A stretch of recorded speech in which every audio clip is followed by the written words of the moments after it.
Hey guys, welcome back to my neck of the woods. My name's Dika, where I share my experience and knowledge, hoping to lessen your learning curve along the way. So today, I'm going to talk about leaders and leaders in freshwater fishing and my experience as to how they've helped me over the years. Like I've said in a lot of things, I'm not an expert in anything, but I do want to lessen people's learning curve, and I do want to share the things that have worked for me. So this attains to freshwater fishing. I'm going to do another one on saltwater fishing, but this attains to freshwater fishing. So before I get started, please subscribe to the page, like my videos, and make some comments. Subscribing to the page, obviously if you ring the bell, you're going to see any new videos that I got coming out.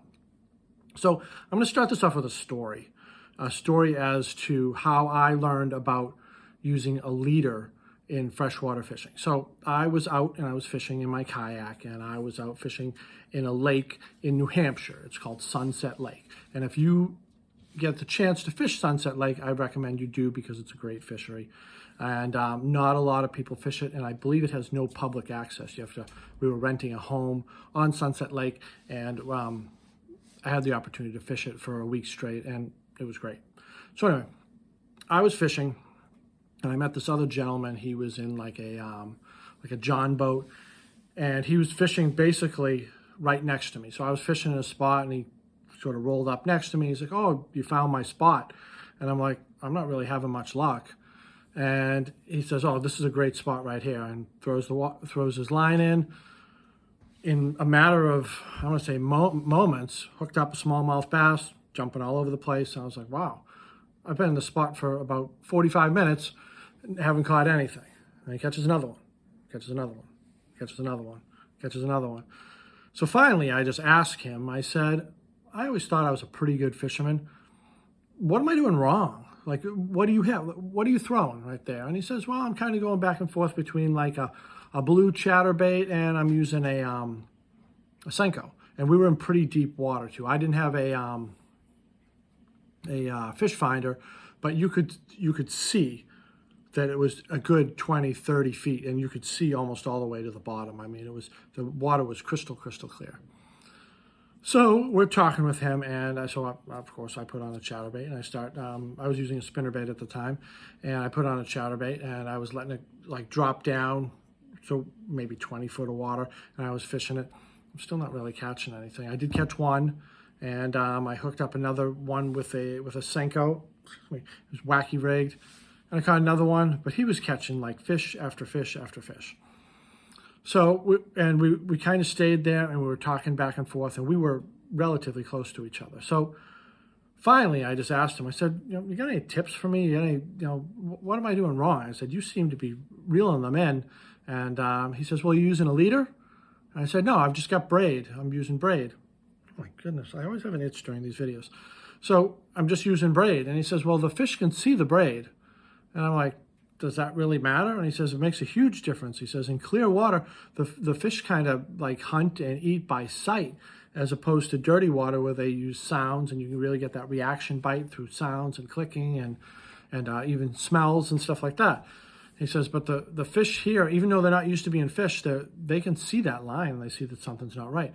So I was like, "All right, well, how do I put a leader on?" And he says, "Well, do you have any clear line with you?" I said, "Don't. All my rods, they use braid." And he says, "Well, bring your kayak over here." So I brought my kayak. I paddled over to his boat, and we sort of bumped, put it right next to it. And he says, "Well, give me the end of your line." He takes out a piece of fluorocarbon. He ties like 2 knots.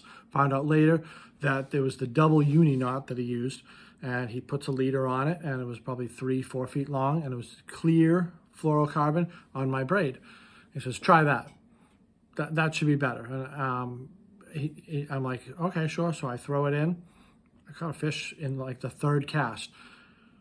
And I truly believe it was because of the leader. I truly believe that the water was so clear that they could see my line.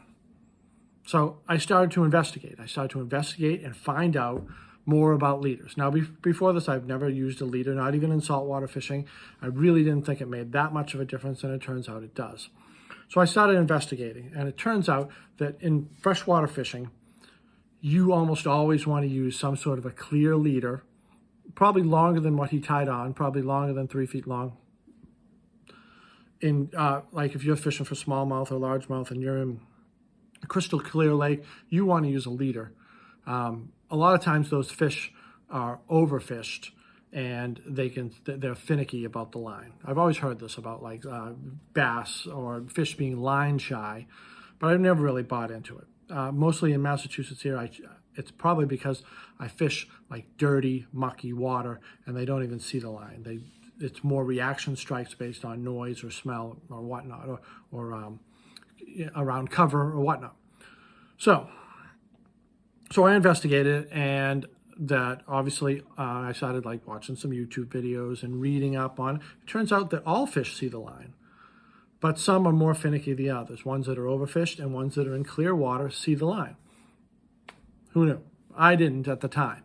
This was a couple years back, and I didn't know. So now I know. So what I did to do, if I could speak during any of these videos, that'd be dangerous. So what you want to do is there are multiple options, and it usually comes down to braid. It comes down to braid. Braid, as we know, braid casts excellent. It casts better than fluorocarbon.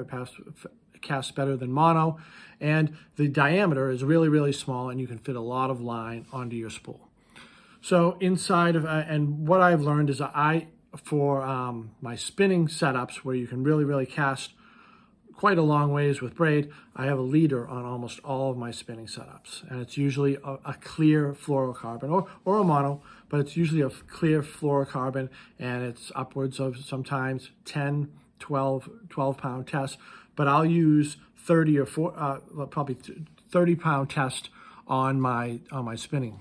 And that way, because if you put 12 or 14 pound fluoro on your spinning, the casting is going to be horrible. It's all going to loop up, and you're going to have problem after problem. So you put the braid on it, and it works great. It works really, really good, and it does increase the catching and the hookups. Even in this sort of mucky water, it just works better on the spinning rods. You can use it on the bait casters, but a lot of times I just use I'll use 18 pound fluorocarbon on my bait casters, and a lot of the spools, it works good and it casts well.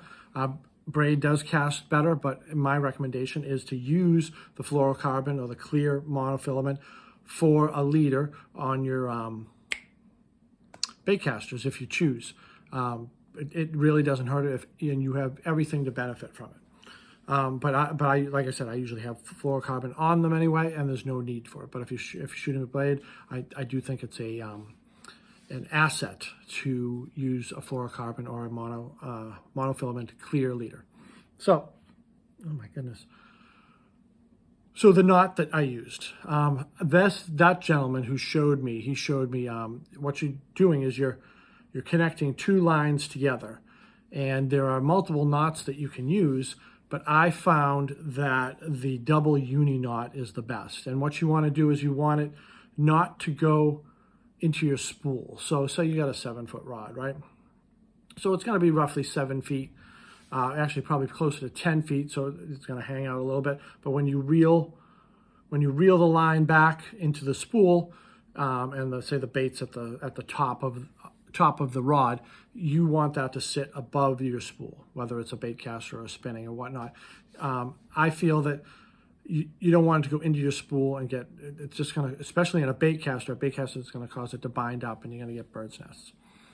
Just my opinion. I'm not an expert. These are just things that I've experienced over the years with tying on a leader and freshwater tackle and whatnot. So ultimately, I just use it on my spinnings, and you can use a uni knot. I found that a uni knot works the best, and I'm going to tell you why. There are other knots out there, and my goodness, the FG knot, a lot of people swear by the FG knot. I really think it's just difficult to tie, especially in the kayak or in the wind, and it's just difficult to tie. Maybe it works better. I haven't given it the chance, but there are people on YouTube and other people that swear that it is a better knot than the double uni knot. But I've had zero problems with the double uni knot. I use it for salt water also, and it's not a problem in any way, shape, or form. So you can take it from there. one thing that's good about a leader is you're going to save the line that's on your spool, right? So as opposed to, like, say you weren't using a leader and you get a snag or you get some fraying or whatnot, you're going to cut that off and then you're going to take more out of the spool.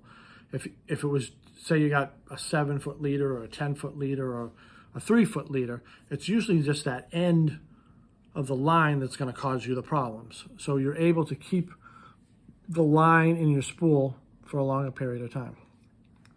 Another good thing about using a leader as opposed to braid, it always comes down to braid. Even in saltwater, it comes down to braid. Braid is the problem. Having braid just tied directly to your lure or directly to your bait, it's always the problem. But braid increases your hookups. I believe it increases your hookups, and you get better hook sets. That's what I meant. And it's so easy to cast. You cast a country mile with it. But braid on the end, we know that it is problematic to abrasives, to things that are abrasive. So if you're dragging it over structure, or if there's rocks, if you're dragging it over rocks, it's going to fray a little bit. And most of, like, largemouth bass, most of the mouths of fish, there's sandpaper. It feels like sandpaper on the inside. So as they bite down on the braid, it causes abrasions, and then eventually it's going to fail and you'll probably lose a fish. But as opposed to a fluorocarbon leader, you're going to be able to see that fraying. You're going to run your hand right over it and feel it, or it's going to be less sort of more resistant to abrasions and things that are abrasive because of the plastic that's made of, as opposed to the bound sort of braid type material that the braid is made of. So, food for thought. Look into some leaders.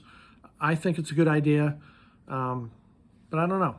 Tell me what you think down in the comments if you think it's a good idea. And like I said, there are a million people out there, and I'm not going to show you how to do a uni knot because there are millions and millions of videos on YouTube on how to do a uni knot, and they can probably do it better than me. Maybe at some point in time I'll do a whole series of knots, but the uni knot is it's a good knot. All right, you guys be well. Subscribe to the channel. I'll talk to you later. Be well.